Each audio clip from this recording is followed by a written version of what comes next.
Rosa, el estudio identifica si estas 100.000 personas son personas como tú y como yo, o son empresas. Te lo pregunto de cara a un poquito a sustentar lo que me estás diciendo, que el hecho de que se ayude a combatir este tipo de desigualdad, eso se puede traducir en un consumo que si estas 100.000 personas son empresas, de repente se benefician. ¿O son personas normales y corrientes? No, el estudio son personas físicas, no entidades jurídicas. Es decir, el registro tributario, tanto las encuestas de hogares, lo que te dan esa información a nivel de personas, como luego los registros tributarios que hemos utilizado, también se han utilizado los de personas físicas, el impuesto a la renta personal, no el impuesto de empresas. Otros países, España, hace poco creo que ahora mismo está tratando de aprobar, si no aprobó, que lo que pretende es incluso creo que aplicarlos ya en este mismo año para que puedan cobrar en el año 2023, se inventaron un impuesto para gravar las grandes fortunas. En un esquema como este, ¿eso es positivo o sería más como tú nos estás diciendo de incentivar otro tipo de ayudas a las clases más desfavorecidas? Bueno, las reformas tributarias son una de las políticas esenciales para enfrentar la desigualdad. Es una manera de, después de que no ha habido una buena distribución del ingreso a través del mercado laboral, tú permites a través de las reformas tributarias redistribuir, ¿no? Hacer que los que más tienen paguen más y con eso el Estado garantizar servicios públicos de calidad para la población. Digamos que ese es el ABC, ¿no?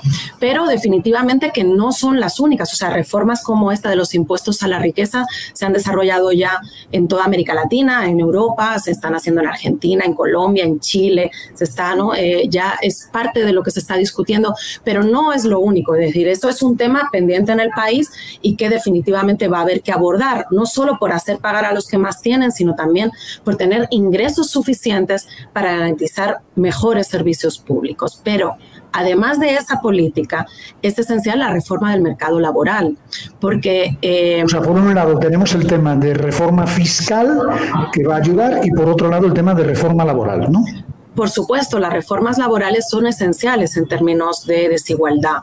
El aumento de salarios mínimos, por ejemplo, este gobierno ha hecho ya 20 aumentos de salarios mínimos que han conseguido mínimamente superar, asegurar que el salario real es suficiente, porque parte de los aumentos de salarios nominales se los puede comer la inflación. En este caso, hemos conseguido, con más de 20 aumentos de salarios mínimos, combatir de alguna manera la pérdida que ha habido a nivel de salarios. Ahora, no es suficiente aún. Los salarios son todavía muy bajos en el país y esto afecta muchísimo a la población que trabaja mucho y se esfuerza mucho, pero la retribución es todavía muy baja y también afecta la recaudación, porque cuando los ingresos son muy bajos, el impuesto sobre la renta no se paga, es decir, queda exento porque precisamente para proteger a esa población con ingresos tan bajos. Por lo tanto, un aumento de las mejoras salariales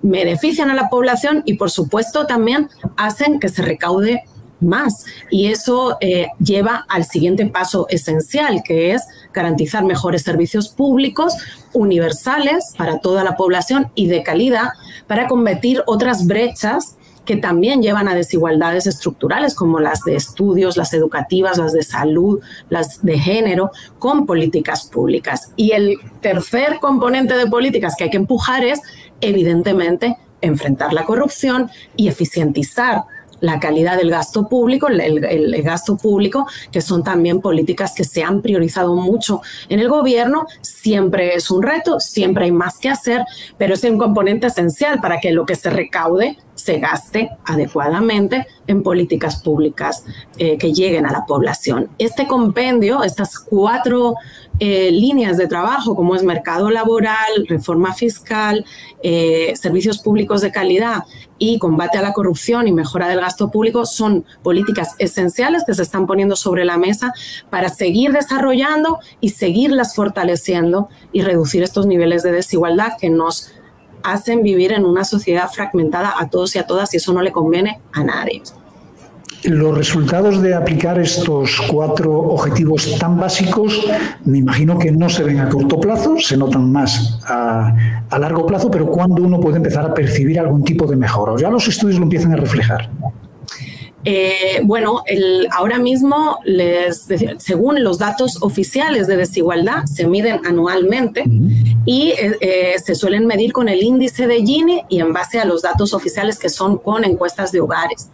Esa data se monitorea anualmente y de hecho en los últimos años ha venido mostrando reducciones en la desigualdad a través de ese indicador y a través de esa encuesta.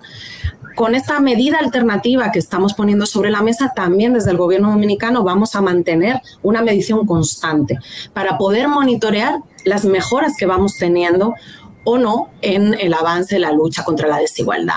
Como bien tú dices, la desigualdad se va reduciendo de manera mucho más lenta que lo que se hace con otras políticas o otros indicadores. Es decir, esto es un reto no de un año, no de 2 años. Hay que empezar a tomar las medidas ahora porque el largo plazo comienza hoy, pero los resultados es cierto que el combate a la desigualdad toma más tiempo porque además de todas las políticas que se puedan desarrollar, implica también cambios culturales que toman más tiempo desarrollar. ¿Y sientes que los dominicanos estamos preparados para enfrentar ese tipo de cambios, tanto a nivel político como a nivel empresarial, que creo que es donde, por los puntos que me estás diciendo, es en donde está prácticamente concentrado el gran esfuerzo? Servicios públicos es política, salarios es políticas y empresarios, impuestos es política y empresarios, y corrupción y gasto público es política. ¿Estamos los dominicanos como preparados para entender todo eso y dar esos pasitos, o somos reacios completamente? Yo creo que sí, yo creo que se están dando muestras y en los diálogos que hemos tenido durante la semana pasada con todos los sectores, y lo pueden ver en nuestras redes, ha habido una gran acogida de todos los sectores, desde el empresarial hasta las organizaciones de base, hasta la academia.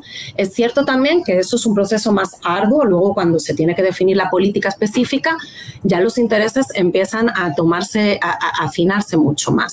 Pero yo creo que hay una gran disposición y digamos que desde el Ministerio de Economía estamos dispuestos a empujar este diálogo, este debate y a poder conseguir que todos y todas, que los intereses de la mayoría primen. Y acabamos de ver un ejemplo clarísimo que ha sido, por ejemplo, la regulación del trabajo doméstico. Esta es una política básica laboral de lucha contra la desigualdad. Hemos avanzado en una regulación que iguala los derechos de las trabajadoras domésticas al del resto de los trabajadores. Y estamos hablando de más de 240.000 principalmente mujeres, ¿no? Esa política, el regularla, en asegurar que por lo menos hay un salario mínimo, en asegurar que se le reconoce que hay un límite de horas al día que no estaba regulado, el asegurar que cotizan a la seguridad social, que van a poder cotizar a la seguridad social, es, por ejemplo, una medida clarísima de lucha contra la desigualdad que ha puesto en marcha este gobierno y que se acaba de aprobar. El día 1 de diciembre se va a empezar a implementar sin mayores problemas. O sea, el Ministerio de Trabajo consiguió el acuerdo en el Consejo Nacional de Salarios, que es tripartito, y consiguió el acuerdo en el Consejo Nacional de Seguridad Social. Y es una línea de esperanza ver cómo este tipo de reformas, cuando hay el interés y la voluntad, se pueden poner en marcha. Rosa, muchísimas gracias de verdad por pasar por aquí para hablar de todos estos temas tan interesantes. Hemos aprendido un poquito, ahora solamente falta ver que todo esto se traduzca en resultados y no vayamos a tropezones. En eso estamos y esperamos el apoyo de todos y todas. Muchísimas gracias por el espacio, Pinky.